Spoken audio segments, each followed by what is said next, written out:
right.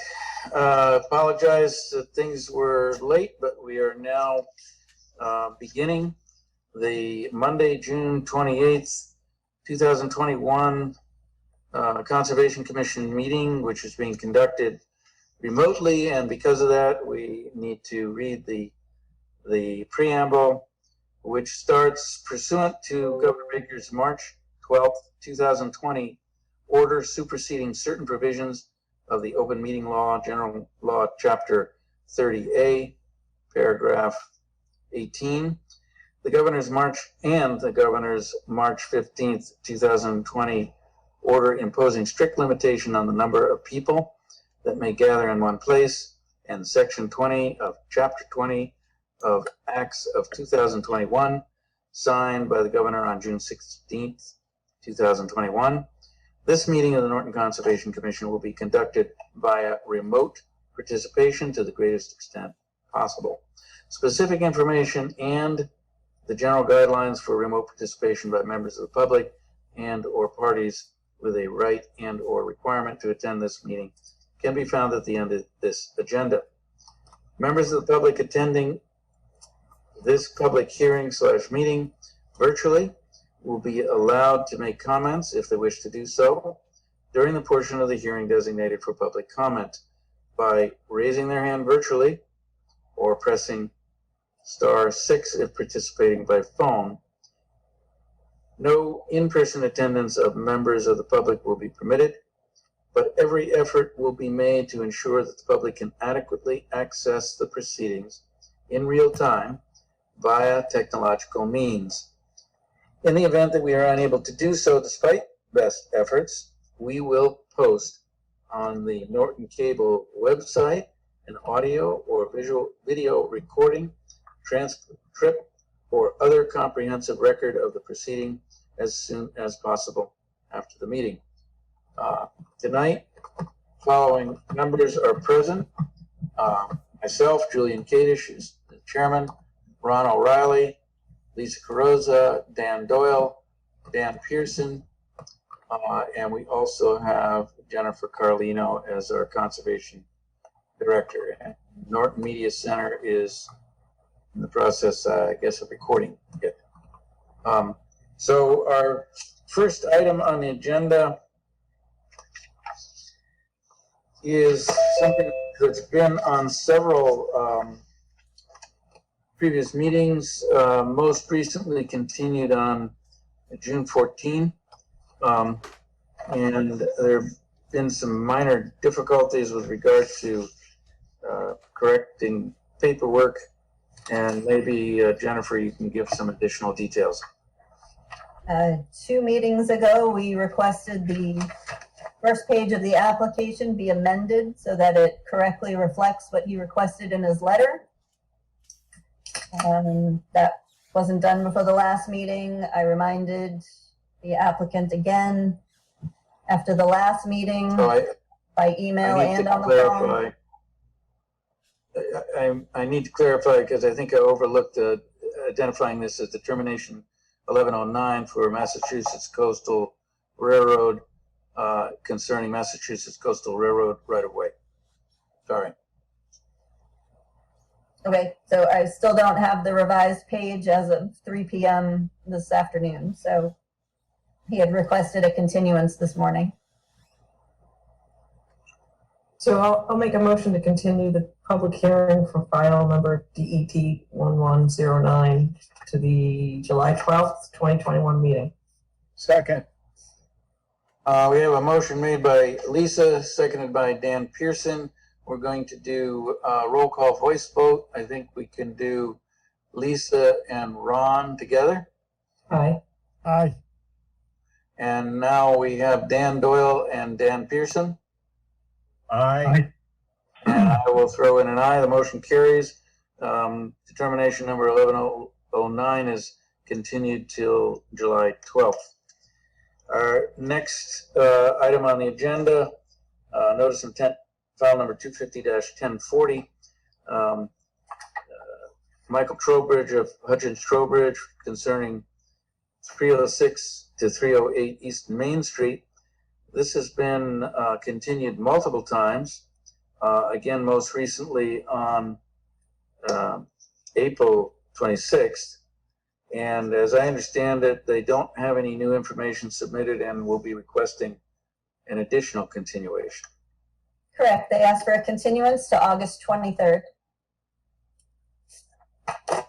So I'll make a motion to continue the public hearing for file number 250-1040 to the August 23rd, 2021 meeting.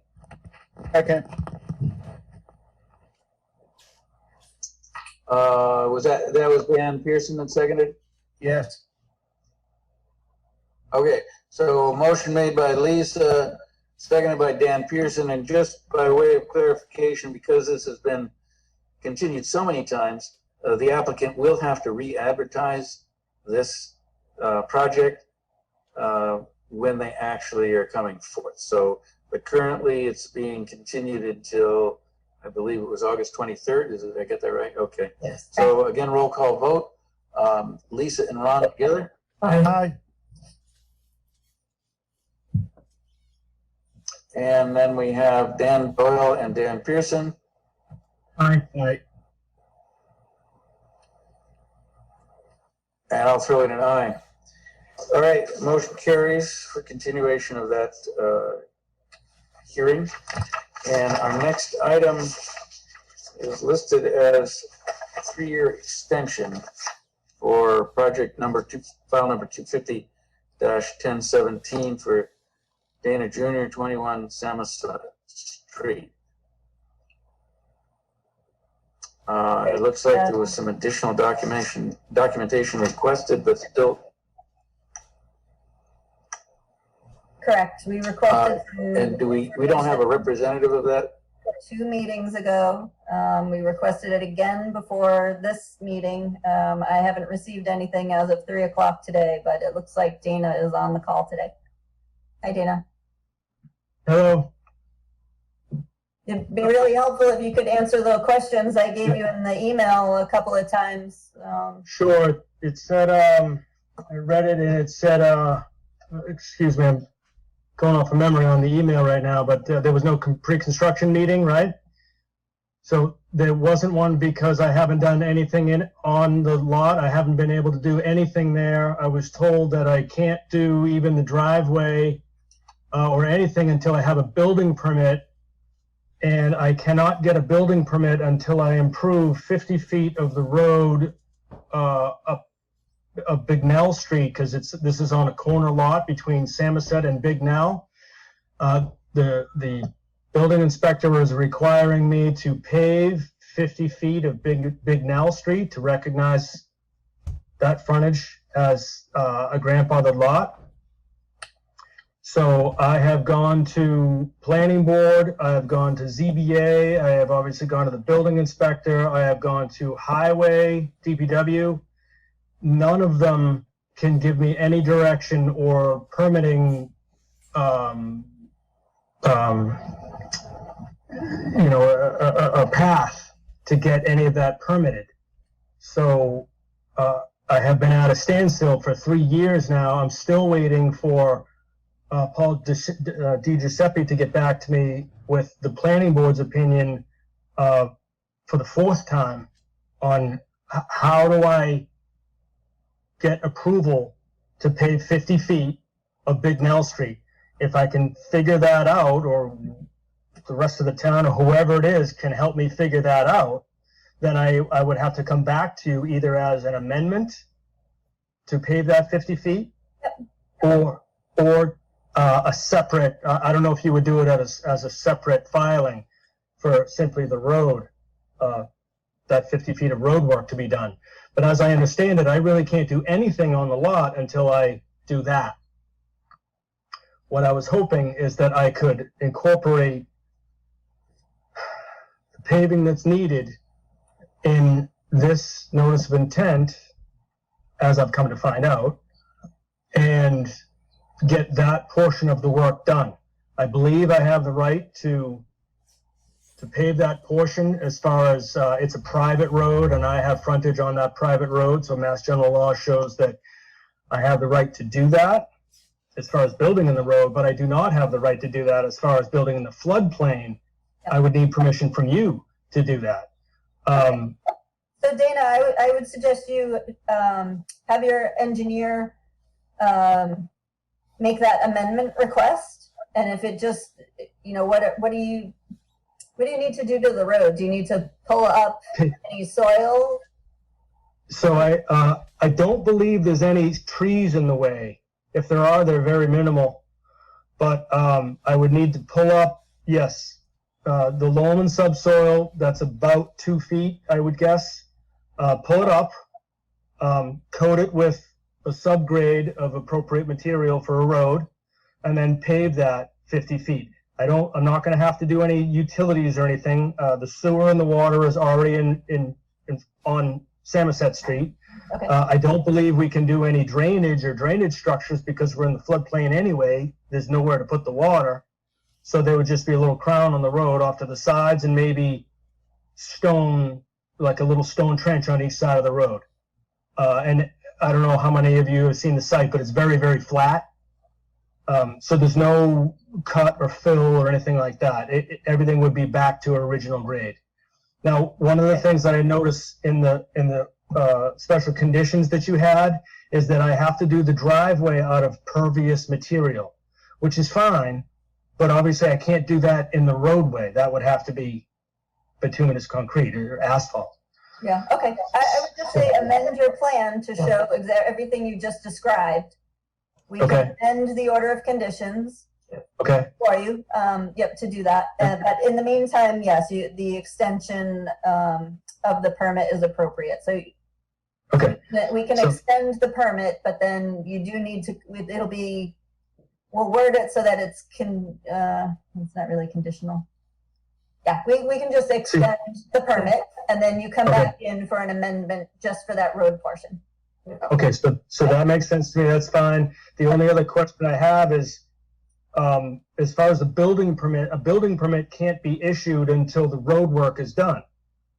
So I would have to perform a portion of the work under this notice of intent or these order of conditions, then get the building permit, then continue. Yeah, Does that make sense? but you'll need to get the amendment first. Done. Yes, of course. Yeah. Okay, Do the Good, that amendment gives- first, then you'll do pre-construction meeting. We'll be able to have you pave the portion that you need, then you can apply for your building permit. okay, great.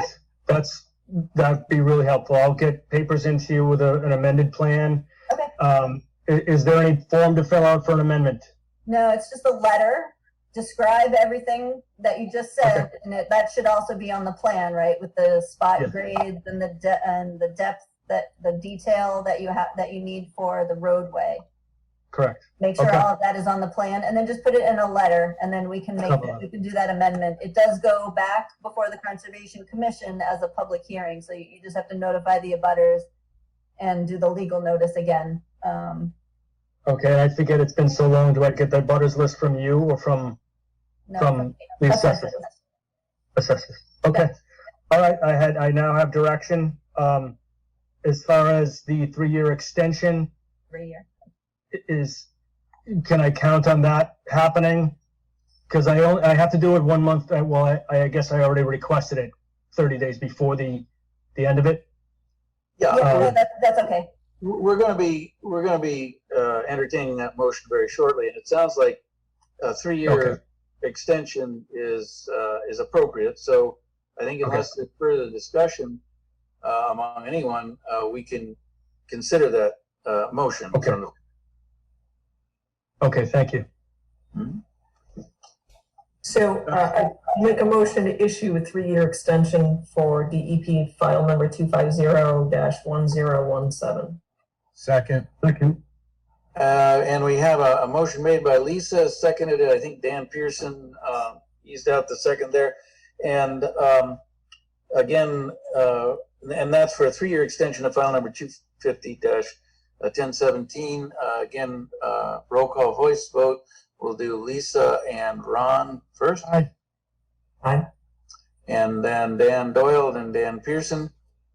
Aye. Aye. And I will throw in an aye. So we have an extension on the file number 250-1017. Next item on the agenda is. Thank you. Oh, you're very welcome. Thank you.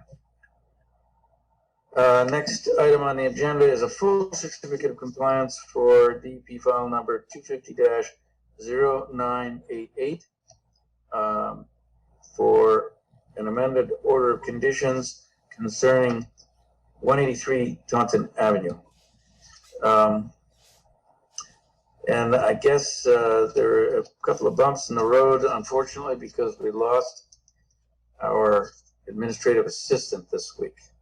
So if you want, and so as I understand it, the inspection hasn't been completed. Correct. I just haven't had time to go through the application or do the inspection, but I will certainly do that before the next meeting. Is there a particular issue that is time urgent, or will we be able to act on it promptly next meeting? On my behalf, I'm just waiting for the sign off so I can get the permit closed. So we're just trying to get the permit closed because the homeowner's insurance company, they did a survey, they did their assessment, but they said that they want to see the permit, the certificate of occupancy or the final inspection of the pool. Okay. It sounds like that will happen, and we'll be able to sign this off next week, 2 weeks. Okay, 3 weeks. Great. No problem. All right, well, thank you for your understanding. All right, thank you. Have a good night. Thank We you. will. Thank you for coming in. Next item of business is review draft minutes of 6/14/2021. We had a full commission that evening, and I did not find anything concerning. And anyone else on the board have any comments, corrections, revisions? Nope. Could we just review what CULTEC means? CULTEC? It's a proprietary brand of an infiltration unit, Dan. Thank you. Okay. So it sounds like we can entertain a motion to approve the minutes of June 14th Conservation Commission meeting as submitted. I'll make that motion. Second. We have a motion made by Lisa, seconded by Ron. A roll call vote.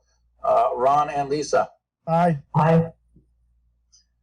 Dan Doyle and Dan Pearson. Aye. Aye. And I will throw in an aye on that as well. New business, anything specific that we need to discuss? Nope, and the only thing under old business, I guess maybe that really is new business, but I got another grant last week. So $2,500 from Norton Media Center, and that's for use at Edith Reed for a digital microscope and for to supplement the security cameras. Good job, Jen, and thank you very much for your efforts on that. Thanks. Next item is executive session. Correct. And I guess we have to close our regular meeting, and we'll inform the public that we will not be coming back to our regular meeting tonight. So we will all need to close out and